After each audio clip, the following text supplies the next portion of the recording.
तो hello friends, आज आप लोगों के लिए मैं लेकर आया हूँ डीसी पावर सप्लाई को कैसे ये जो चैनल होता है कैसे सेट करेंगे और हमारा डीसी पावर सप्लाई कौन सा बेटर हमारे लिए होता है वो भी मैं आपको इस वीडियो में बताऊंगा। तो आप वीडियो में कंटिन्यू बने रहिए और ये भी बताऊंगा कि कौन सा डीसी पावर सप्लाई कितने का मिलता है और कौन सा बेटर होगा आपके लिए यूज़ के लिए, ये भी मैं बताऊँगा। वीडियो पर आप कंटिन्यू बने रहिए। इससे पहले अगर आप हमारे चैनल पे नए हैं तो हमारे चैनल को सब्सक्राइब कर दीजिए, बेल आइकन को भी दबा दीजिए ताकि हम जो भी वीडियो अपलोड करेंगे उसका नोटिफिकेशन आपके पास चला जाएगा। क्योंकि मैं वो वीडियो अपलोड करता हूँ जो वीडियो 100% श्योर होता है कि ये इस चीज़ में या कोई भी मदरबोर्ड में शॉर्टिंग होता है या कोई भी दिक्कत हो फ़ोन में, तो मैं वही वीडियो डालता हूँ जो एक्यूरेट हो। ये काम करने से ये हमारा प्रॉब्लम सॉल्व हो जाएगा, वही वीडियो मैं डालता हूँ। ये ना कि किसी और चैनल की तरह मैं कैसा भी वीडियो डाल दूँ और वो वर्क करे या ना करे, तो वैसा वीडियो मैं नहीं डालता हूँ। इसीलिए मैं आपसे रिक्वेस्ट कर रहा हूँ कि आप मेरे चैनल को सब्सक्राइब कीजिए। सब्सक्राइब करने के बाद आपको सारा नोटिफिकेशन आपके पास जाएगा कि हमने कौन सा वीडियो अपलोड किया है। जैसे हम अपलोड करेंगे वैसे आप लोगों के पास पहुँच जाएगा हमारा वीडियो। तो आइए देखते हैं। सबसे पहले जानते हैं कि हमारे लिए डीसी पावर सप्लाई कौन सा बेटर होता है, क्योंकि ये हमारा थोड़ा सा महंगा पड़ता है। अगर हम अच्छा नहीं खरीद पाएंगे तो फिर दिक्कत हो जाती है। जैसे अभी मुझे हुआ है, अभी मैंने कोराड का लिया था, वो ख़राब हो गया। तो मैं आपको बताऊंगा कि कौन सा लेना चाहिए आपको। ये मेरे पास अभी जो है ये सुगोन का 3005D है। ये 3005D है तो ये 30 वोल्ट 5 एम्पियर का है। इसमें एक और आता है 15 वोल्ट का और 2 एम्पियर का। वो हमारे लिए सही नहीं रहता है। अगर आप रिपेयरिंग सही ढंग से करना चाहते हैं तो आपके लिए बेटर होगा कि ये 30 वोल्ट 5 एम्पियर का ही अच्छा होगा आपके लिए। और बेटर कौन होगा तो रेट की बात आती है तो भाई रेट मैं आपको बता दूंगा वीडियो के लास्ट में, या अभी बता दे रहा हूँ आपको कि इस पे हमारा पड़ता है लगभग 5500 रुपया। इस पे पड़ता है सुगोन पे 5 एम्पियर 30 वोल्ट के लिए। और अगर आप वही डीसी पावर सप्लाई सेम में लेते हैं आप, जैसे कि कोराड का, तो कोराड का आपको 42-4300 में पड़ जाएगा। 42-4300 में पड़ जाएगा, वो भी होगा 5 एम्पियर का 30 वोल्ट का ही। लेकिन फ़र्क मैं आपको बता दे रहा हूँ इसमें कि इसमें और उसमें डिफरेंस क्या होता है। ये इसमें USB पोर्ट आता है और इसमें सबसे एक बेटर क्या चीज़ होता है कि मैं आपको डीसी मशीन के पीछे ले चल कर दिखा रहा हूँ कि इसमें सबसे बेटर होता है एक फ्यूज़ लगा हुआ रहता है। वो फ्यूज़ अभी मैं आपको दिखा रहा हूँ, इसको मूव करके। तो ये हमारा स्विच है। ये जो आप देख रहे हैं अगर इधर रहेगा तो हमारा AC जो आती है उससे चलता है ये स्विच। अगर इसे हम इन्वर्टर पे यूज़ करना चाहते हैं तो ये वाली जो स्विच है इसको हम इस तरफ कर देंगे, खींच देंगे, तो ये हमारा 30 वोल्ट जो दिखा रहा है ये हमारा इन्वर्टर पे चलने लगेगा। अगर हमें डायरेक्ट बिजली से चलाना है, जो हम लोग गांव में कहते हैं कि बिजली AC करंट से अगर हमें चलाना है तो हमें इस तरफ रखना पड़ेगा इस स्विच को। अगर हमें इन्वर्टर से चलाना है तो इस स्विच को इधर कर देंगे तो ये आपको दिख रहा है कि इधर हम खींच देंगे तो इस तरफ हमें इन्वर्टर के लिए होगा और इस तरफ हमें AC के लिए होगा। तो इसमें एक बेटर होता है कि इसमें आपको इन्वर्टर के लिए यूज़ भी हो जाता है। उसमें प्लस में आपको फ्रंट में जो मैंने दिखाया अभी USB, ये जो USB है आपको अभी दिख रहा होगा, ये USB कोराड में नहीं आता है। तो इसमें एक बेनिफिट्स ये हो जाता है। फिर मैं आपको बता रहा हूँ कि मेरे पास जो कोराड का था 5 एम्पियर 30 वोल्ट वाला, उसमें दिक्कत क्या आया कि ये जो बटन है, ये M channel, M channel 2, M channel 3, M channel 4, ये जो बटन है ये उसमें काम नहीं कर रहा था। लगभग 2 महीना मुझे ख़रीदा हुआ, वो 2 महीने के बाद में वो काम नहीं कर रहा था।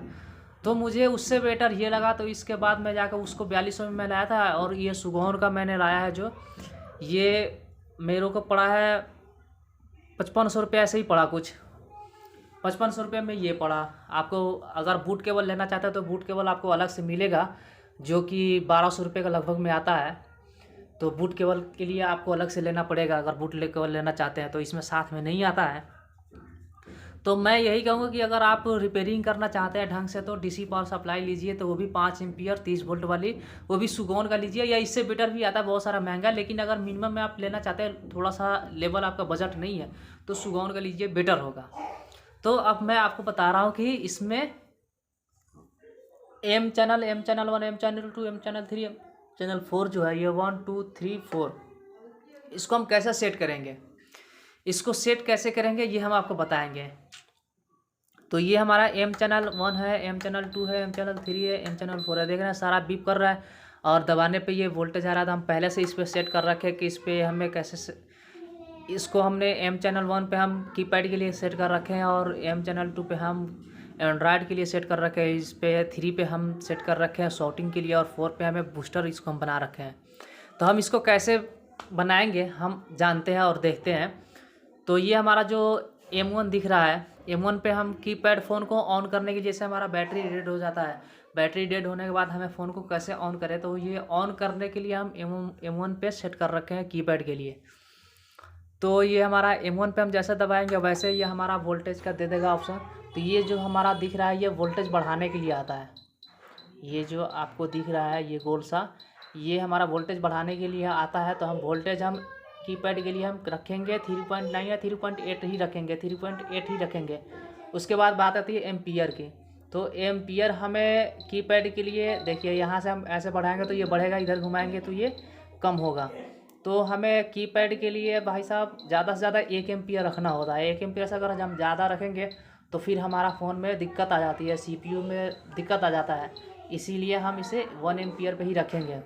1 एम्पियर पे जैसे ये हमारा आग कर देंगे, उसके बाद हम इसे दबाए रखेंगे, इस बटन को M1 को दबाए रखेंगे 5 सेकेंड तक, तो ये हमारा चैनल सेट हो जाएगा। अब यहाँ पे हम देखिए हम M1 को दबा रहे हैं तो 3.8 1 एम्पियर, यानी कि ये हमारा वोल्ट हो गया, ये हमारा एम्पियर हो गया। उसके बाद आते हैं हम एंड्रॉयड के लिए। तो अभी हम यहाँ पे सेट कर रखे हैं, तो उसको चेंज कर देते, फिर मैं बता रहा हूँ सेट करके। तो हम M2 पे हम सेट करेंगे एंड्रॉयड के लिए। एंड्रॉयड के लिए हमें 2 एम्पियर काफ़ी है, 2 एम्पियर से ऊपर नहीं लेना है। अगर 2 एम्पियर से अगर ऊपर आप ले रहे हैं तो आपका फ़ोन डेड हो जाएगा, हो सकता है। तो 100 में से 90% है कि आपको ऑन बोर्ड 2 एम्पियर से ज़्यादा लेंगे तो फ़ोन डेड हो जाएगा। तो बेटर होगा आपको कि 2 एम्पियर, और एंड्रॉयड फ़ोन को ऑन करने के लिए 4.2 वोल्ट काफ़ी है।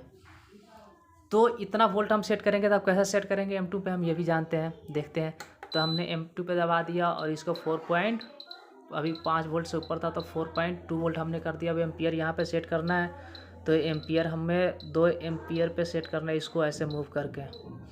और इसके बाद हमें इस बटन को M2 वाले को दबा के रखना है 5 सेकंड तक, ये सेट हो जाएगा। अब ये सेट हो गया, तब हम इसको फिर से दबा के चेक करेंगे। तो 2 एम्पियर 4 यहाँ पे दिख रहा है 4.2, मतलब कि हमारा 4.2 वोल्ट और 2 एम्पियर ये हो गया। उसके बाद में हम M3 पे आते हैं। तो M3 पे हम सेट करते हैं शॉर्टिंग के लिए, शॉर्टिंग फाइंड करने के लिए। तो आप शॉर्टिंग के लिए आप 5 एम्पियर ले सकते हैं। 5 एम्पियर से तो नीचे होगा तो शॉर्टिंग फाइंड करेगा ही नहीं फर्स्ट में। और उसके बाद वोल्ट हम कितना रखेंगे, तो बात आती है वोल्ट की। तो वोल्ट हमें शॉर्टिंग के लिए रखना पड़ता है, कम से कम आप रख सकते हैं 4.2 वोल्ट, लेकिन उतना से शॉर्टिंग फाइंड हो भी जाता, नहीं भी हो पाता है। तो हमें शॉर्टिंग फाइंड करने के लिए वोल्ट को रखना पड़ेगा कम से कम 4.6 आप रख सकते हैं, 4.6 से रख सकते हैं। उससे जहाँ तक हो जाता है कि हो जाता है, मैंने भी बहुत सारा में किया है, हो जाता है, किसी किसी में नहीं होता। तो जिसमें नहीं होता है उसको भी मैं बताऊँगा। बाकी अभी देखिए, तो ये हमने M3 को हमने दबा दिया, इस पर शॉर्टिंग के लिए हम इसको सेट कर रहे हैं। तो ये हमारा पहले वोल्टेज हम सेट करेंगे। तो वोल्टेज हम 4.6 कर रहे थे, और एम्पियर हमारा ये, अगर मान गए कि इधर हमारा 3 एम्पियर है तो इसको हम बढ़ाएंगे इधर घुमा के। तो हम इसको 5 एम्पियर पे कर देते हैं। 5 एम्पियर पे करने के बाद हम M3 को हम दबा के रखेंगे, ये हमारा सेट हो जाएगा। अब मैं बता रहा हूँ कि कितना पे कैसे सेट होगा और कैसे शॉर्टिंग फाइंड होगा। ये हमारा 4.6 है। अगर इस पे हमारा शॉर्टिंग फाइंड नहीं हो पा रहा है तो हम इसको 4.8 करेंगे। 4.8 करने के बाद 4.8 वोल्ट जो होगा वो हमारा, उस पर अगर शॉर्टिंग मिल जा रहा है तो ठीक है।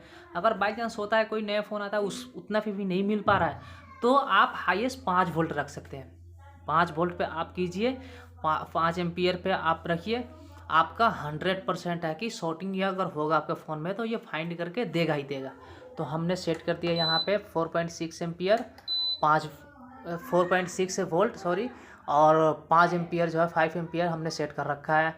तो अगर हमें इस पे बढ़ाना है वोल्टेज को तो फिर से हम इसको कैसे बढ़ाएंगे, इस पर हम दबा देंगे और उसके बाद इसको मूव करेंगे। ये हमने 5 वोल्ट कर दिया, फिर इस बटन को हम दबा के रखेंगे। जैसे दबा के रखेंगे ये हमारा सेट हो जाएगा। अब देखिए यहाँ पे हमारा 5 वोल्ट 5 एम्पियर दिखाएगा, 5 वोल्ट 5 एम्पियर दिखा रहा है। तो ऐसे हम सेट करते हैं। बात आती है M4 की। तो M4 में हमें क्या है, M4 हम बैटरी बूस्टर के लिए हम यूज़ करते हैं। जैसे कि हमारा फ़ोन 10% है और उसको हमें थोड़ा सा जल्दी चार्ज करना है, तो उसको हम कैसे जल्दी चार्ज करेंगे, तो इस पे भी हमें ज़्यादा से ज़्यादा 4.4 तक हम इसका वोल्टेज रख सकते हैं। और इसमें बूस्टर के लिए 2 एम्पियर आप यूज़ ज़्यादा नहीं कर सकते कि वो ऑन बोर्ड होता है, और ऑन बोर्ड में 2 एम्पियर से आप ज़्यादा देंगे तो हो सकता है फ़ोन डेड भी हो जाए। कोई होता है अभी के नए फ़ोन में जो 2 एम्पियर 2.2 2.3 ले रहा है। लेकिन आपके लिए बेटर होगा, मैं यही सजेशन दूंगा आपको कि आप ज़्यादा से ज़्यादा एम्पियर लीजिए। तो ऑन बोर्ड के लिए 2 एम्पियर एंड्रॉयड से ज़्यादा नहीं ले सकते हैं आप। अगर लीजिएगा तो फिर आप रिस्क लेकर चलिएगा, तो बेटर होगा कि आप 2 एम्पियर ही लीजिए। और बात रही वोल्टेज की, तो ऑन बोर्ड के वोल्टेज के लिए हम 4.4 रख सकते हैं, ज़्यादा से ज़्यादा 4.4 या 4.6, उससे ज़्यादा नहीं रख सकते हैं। तो ये हमारा 4.4 तो काफ़ी है हमें उसके लिए। तो 4.4 या 4.6 हम रखेंगे। तो कैसे इसको सेट करेंगे, M4 पे हमने दबा दिया, उसके बाद हम वोल्टेज बढ़ा रहे 4.6 हो गया, एम्पियर बढ़ाएंगे। तो एम्पियर हमारा ऑलरेडी 2 एम्पियर था, तो हम इसको कम करेंगे, 2 एम्पियर पे हम ला दिया और इस बटन को हम दबा के रखेंगे। तो ये हमारा चैनल सेट हो गया। तो ये हमारा चैनल सेट हो गया। तो इस तरह से हम फ्रेंड्स DC पावर सप्लाई को ऑपरेट करेंगे और चैनल को सेट करेंगे। बाकी अगर आपको वीडियो पसंद आया तो आप वीडियो को लाइक कीजिएगा, सब्सक्राइब भी कर दीजिए चैनल को, और बेल आइकन को भी दबा दीजिए। बाकी इससे रिलेटेड मैं शॉर्टिंग का एक वीडियो बना रखा हूँ, वो देख भी सकते हैं। और उसके बाद इसके आगे भी मैं वीडियो बनाऊंगा, ताकि आप लोग कमेंट कीजिए, मेरा भी मोटिवेशन बढ़ेगा कि हाँ मेरा वीडियो कैसा हो रहा है, मेरे जो सब्सक्राइबर है उनको वीडियो अच्छा लग रहा है, तो मैं और भी अच्छा वीडियो बनाकर लाऊँगा। जब तक के लिए बने रहिए आप लोग हमारे चैनल पे, आइए सब्सक्राइब कीजिए, देखिए। आप लोग को हमारा साथ चाहिए, सपोर्ट चाहिए, आप लोग सपोर्ट कीजिए, हम आप लोगों के लिए अच्छा वीडियो बना कर लाएंगे। Thank you for watching, bye. अब फ्रेंड्स अभी मैंने, और ये जो रहा, इसमें जो हमारा जो केबल लगता है, बूट केबल होता है, आपको भी पता होगा कि ये हमारा ग्राउंड होता है, ये नेगेटिव होता है, ये पॉजिटिव होता है। तो ये हमारा ग्राउंड होता है। तो अगर बूट केबल में आपको ग्राउंड दे रहा है तो ग्राउंड लगा सकते हैं, नहीं दे रहा तो कोई बात नहीं है, इसको दोनों को अटैच कर दीजिएगा, तो ये दोनों मिलकर ग्राउंड कर देगा। या आप ऐसा कर भी नहीं सकते, आप इसमें मैं ऐसे ही करके चलाता हूँ। मेरे पास बूट केबल है, बूट केबल अभी था यहाँ पे, आप देख रहे होंगे यहाँ पे मेरे पास यहाँ पे बूट केबल है। मैं रेड वाले को ब्लैक वाले में, और रेड वाले को रेड वाले में मैं लगा देता हूँ पॉजिटिव में। मैं ऐसे ही यूज़ करता हूँ। तो बेटर होगा आपको भी कि आप भी ऐसे ही यूज़ कीजिए।